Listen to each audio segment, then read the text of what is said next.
Hello बच्चों, good morning. कैसे हो आप सब लोग? तो आज जो ये वीडियो है ये क्लास 8th का वीडियो है और ये थर्ड पार्ट होगा। सब्जेक्ट होगा एसएसटी। तो फर्स्ट पार्ट में आपने मीनिंग कंप्लीट किया, सेकेंड पार्ट में आपने पेज नंबर 5 का एक्सप्लेनेशन किस तरह से समझा, और आज हम लोग पेज नंबर 6 का एक्सप्लेनेशन स्टार्ट करेंगे।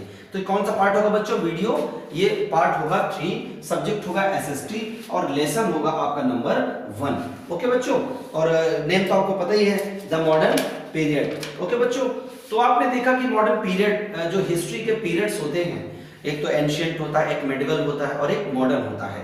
तो उनकी टाइमिंग क्या है, उनके फेजेस क्या है? तो अलग अलग कंट्री में ये आप पढ़ चुके हैं कि पूरे वर्ल्ड में जो हिस्ट्री के पीरियड्स हैं वो अलग अलग होते हैं। जरूरी नहीं कि जो यूरोप में हो, जैसे आपने वहां देखा कि यूरोप में जो मॉडर्न पीरियड स्टार्ट हुआ वो 16th सेंचुरी से स्टार्ट हुआ, बट इंडिया की बात करें तो इंडिया में 18th सेंचुरी से माना जाता है, ऐसा जो हमारे हिस्टोरियंस हैं वो मानते हैं। तो स्टार्ट करते हैं। पेज नंबर ओपन कर लीजिए आप लोग, पेज नंबर 6 ओपन कर लीजिए और सब्जेक्ट होगा आपका एसएसटी। ऐसी टेक्स्ट बुक होगी आपके पास, कल्चर एंड सोसाइटी। ओके बच्चों, कल्चर एंड सोसाइटी ये टेक्स्ट बुक होगी, आपको ओपन कर लेना है और आज हम लोग एक्सप्लेनेशन करेंगे पेज नंबर 6 का। स्टार्ट करते हैं। The struggle for national independence begin in 1905। 1905 में स्टार्ट हुई क्या हमारी जो नेशनल इंडिपेंडेंस के लिए जो स्ट्रगल था, जो संघर्ष था कि भारत अब क्या होना चाहिए, फ्री होना चाहिए, आजाद होना चाहिए। कैसे, किससे आजाद होना चाहिए? क्योंकि ब्रिटिश रूल था, है ना बच्चों। तो कब स्टार्ट हुआ? 1905। The period between 1919 and 1934 is known as the Gandhian era of mass movement। 1919 से लेकर के 1934 तक, यानी कि 1919 to 1934, इस पीरियड को क्या कहा जाता है? इस पीरियड को जाना गया बच्चों Gandhian era of mass movement. Gandhi ji का जो जन आंदोलन काल था, ऐसे इसको जाना गया। Gandhi ji led the non violent national movement against the British rule. Gandhi ji ने किसको आगे बढ़ाया? गांधी जी ने आगे बढ़ाया ब्रिटिश रूल के अगेंस्ट, जो उनका क्या था, नॉन वायलेंट, यानी कि अहिंसा का जो आंदोलन था, यानी नॉन वायलेंट होकर के हमें इनके खिलाफ क्या करना है, मूवमेंट करना है। Some revolutionaries have made significant contribution to the freedom struggle। लेकिन फिर भी बच्चों कुछ ऐसे रिवोल्यूशनरीज थे, रिवोल्यूशनरीज मतलब क्रांतिकारी, जिन्होंने क्या किया, अपने देश के लिए सिग्निफिकेंट कंट्रीब्यूशन यानी कि महत्वपूर्ण बलिदान दिया उन्होंने अपने फ्रीडम स्ट्रगल के लिए। आफ्टर इंडिपेंडेंस, अब इंडिपेंडेंस मिल, यानी कि भारत फ्री हो गया, है ना, फ्रीडम मिल गई, फ्री हो गया। कब? 1947। आप लोग 15 अगस्त सेलिब्रेट करते हैं ना। तो after independence 1947 Indians began the task of national reconstruction and rebuilding of the national economy। अब जब फ्रीडम हम लोगों को मिल गई, हम लोग फ्री हो गए, तो फिर कौन सा काम बच्चों स्टार्ट हुआ? 1947 के बाद हम लोग रिकंस्ट्रक्शन करने लगे। क्या करने लगे बच्चों? रिकंस्ट्रक्शन करने लगे, रीबिल्डिंग करने लगे। किसको? इंडियन इकोनॉमी को। आप समझ रहे हैं, इकोनॉमी मतलब अर्थशास्त्र, मतलब पैसा। ओके, तो देखिए, क्योंकि पहले किसका रूल था? पहले तो ब्रिटिश रूल था, है ना, उनके हाथ में सारी चीजें थी। फिर क्या किया भारत ने? स्टार्ट कर दिया, Indians began the task, task मतलब काम, of national reconstruction, Bharat national यानी कि राष्ट्रीय पुनर्निर्माण का, राष्ट्रीय पुनर्निर्माण का, and rebuilding of the national economy, और राष्ट्रीय जो अर्थव्यवस्था थी उसको फिर से सुधारने का काम शुरू किया। India became a sovereign democratic Republic on 26 जनवरी 1950। और भारत हमारा एक स्वतंत्र लोकतांत्रिक गणराज्य कब बना बच्चों? डेमोक्रेटिक रिपब्लिक कब बना? 26 जनवरी को। और ईयर कौन सा था? 1950। तो 1947 को हमें क्या मिली? आजादी मिली, और 1950 को हम लोग, जब हमारा जो संविधान है, आपको मालूम बच्चों, आप सेलिब्रेट करते हो Republic day. Integration of states into the union, into the Indian Union was ensured by Sardar Patel. तो हमारे उस टाइम के जो लीडर थे, जो ग्रेट पर्सनालिटीज हैं, है ना, जिनके नाम से गुजरात में एक स्टैचू ऑफ लिबर्टी भी बना है, आपको पता होगा। तो क्या नाम था? सरदार पटेल, सरदार वल्लभ भाई पटेल। उन्होंने क्या किया कि इंडिया को कई स्टेट्स में डिवाइड करने की उन्होंने इंश्योर किया, विश्वास दिलाया। क्योंकि डेवलपमेंट तब नहीं हो सकता बच्चों जब तक आप उसको छोटे छोटे पार्ट में डिवाइड नहीं कर देंगे। तो क्या किया गया? इंडिया को बहुत सारे पार्ट्स में डिवाइड करने का काम किया गया उनके द्वारा। Reorganization of states was done in various phases to fulfill regional aspirations। और रीऑर्गेनाइजेशन यानी कि पुनर्संगठन किया गया ऑफ स्टेट्स, राज्यों का was done in various phases, कई बार में, कई चरण में। एक बार तो कोई राज्य बन नहीं सकता बच्चों, तो कई बार उसके लिए काम करना पड़ा। किस लिए?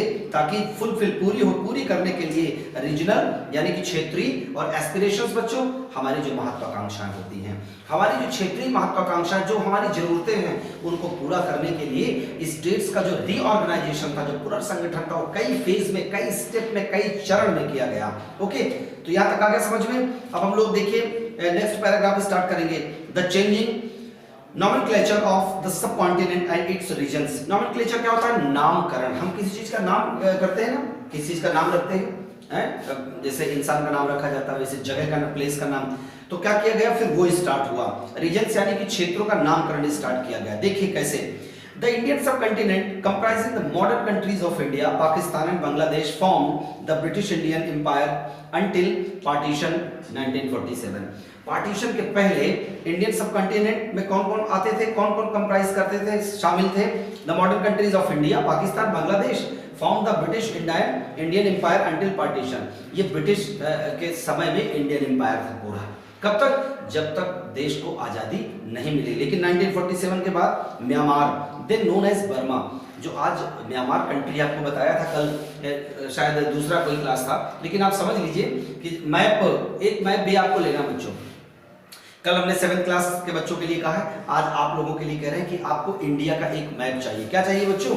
इंडिया का एक पॉलिटिकल मैप चाहिए। तो ये आपको एक मैप ले परचेस कर लेना है, ठीक है? इंडिया का एक मैप चाहिए ताकि अपनी कंट्री के बारे में आपको पता लगे, आपको डायरेक्शन पता लगे कि टॉप में क्या होता है, नॉर्थ होता है, यहाँ साउथ होता है और यहाँ ईस्ट होता है। तो जो बर्मा था, पहले बर्मा नाम था उसका, फिर क्या नाम हो चेंज हुआ? म्यांमार हो गया। तो ये ईस्ट में पड़ता है हमारे। कहाँ पड़ता है बच्चों? ईस्ट में। यहाँ पर बांग्लादेश भी है, तो ये ईस्ट में है। तो क्या हुआ कि जब आजादी हो गई, भारत आजाद हो गया 1947 में, तो फिर क्या हुआ देखिए जरा। Myanmar, then known as Burma, and Sri Lanka, then known as Ceylon. Sri Lanka का नाम क्या था बच्चों? सीलोन था तब नाम। और were a part of the British empire in Asia until 1937। तो 1937 तक ये भी क्या थे? ब्रिटिश एम्पायर के हिस्से थे। ओके बच्चों, आगे देखिए। The independence act 1947 partition India into 2 parts. Bharat को 2 पार्ट में डिवाइड कर दिया गया। जो एक एक्ट बनाया गया, जो कानून बनाया गया, विभाजन कानून जो बनाया गया। Okay, the provinces of Baluchistan, Sindh and north west frontier. जो NW लिखा है ना बच्चों, NW, तो इसका मतलब होता है नॉर्थ वेस्ट। समझ बात आ रही है? यहाँ नॉर्थ है और यहाँ पर ये वेस्ट है। आपको एक मैप लेना है। क्या लेना है? एक इंडिया का मैप लेना है, तब आप डायरेक्शन समझ पाएंगे, तब आप कंट्रीज समझ पाएंगे कि नेबरिंग कंट्रीज कौन कौन सी हैं, इंडिया के अंदर स्टेट्स कौन कौन से हैं। इसके लिए आपको एक इंडिया का पॉलिटिकल मैप लेना पड़ेगा, वहाँ उसकी डायरेक्शंस जानने के लिए, उसकी दिशाएं जानने के लिए। तो ये नॉर्थ है, ये वेस्ट है। तो जो बच्चों NW लिखा है ना आपके टेक्स्ट बुक में, NW, इसका मतलब क्या है? North west. क्या मतलब? नॉर्थ वेस्ट यानी कि उत्तर पश्चिम। तो दोनों के बीच की जो जगह है उसको हम लोग नॉर्थ वेस्ट कहेंगे। Sindh and north west frontier provinces went to Pakistan, while Punjab and Bengal were divided between the two dominions of India and Pakistan. तो देखो ये कहाँ चला गया? ये चला गया पाकिस्तान में। ये नॉर्थ वेस्ट का जो एरिया है, ये बलूचिस्तान और जो सिंध का एरिया था, कहाँ चला गया? पाकिस्तान में। जबकि पंजाब कहाँ गया? अपने इंडिया में आ गया। द मुस्लिम मेजोरिटी, फिंगर आपको मेंशन रखना है, the Muslim majority areas of these provinces were given to Pakistan. तो जो मुस्लिम लोग थे उनके लिए क्या दे दिया गया? प्रोविंस मतलब राज्य, क्षेत्र। कौन सा? पाकिस्तान दे दिया गया बच्चों। Sir Cyril Radcliffe drew the boundary lines. फिर क्या हुआ कि जब हमारा यहाँ से अगर इंडिया है तो बच्चों क्या होगा? फिर बाउंड्री लाइन बनाई गई। उसको क्या? बाउंड्री लाइन, LOC भी कहा जाता है, जानते हैं ना, लाइन ऑफ कंट्रोल। तो ये बनाया गया कि ये क्या है? सीमा रेखा है। ये किसके? पाकिस्तान और इंडिया के बीच में। वो किसने किया? जो ब्रिटिश के उस समय रूलर थे हमारे। The 2 parts of Pakistan, for example west Pakistan and east Pakistan, lay on 2 sides of India. पहले क्या हुआ कि 2 पाकिस्तान थे, एक वेस्ट जो यहाँ था, नॉर्थ वेस्ट में था, और एक ईस्ट में था। लेकिन जो ईस्ट में था लेटर बाद में in 1971 east Pakistan separated and emerged as an independent nation of Bangladesh. और 1971 में वो भी अलग हो गया पाकिस्तान से, और उसका नाम क्या बच्चों हो गया? बांग्लादेश। तो अब देखिए यहां तक आपने इसका कंप्लीट कर लिया। Major developments during the 18th century. अब जो 18th सेंचुरी थी उसमें मेजर डेवलपमेंट क्या थे, भारत ने क्या क्या डेवलपमेंट किया। तो देखिए हमको समझना है कि जो 18th सेंचुरी थी वो इसमें लिखा था 18th century is regarded as the darkest period in Indian history. भारतीय इतिहास में सबसे क्या था, डार्केस्ट पीरियड था, सबसे काला, यानी कि हमारे लिए सबसे मुश्किल का काल था। कौन?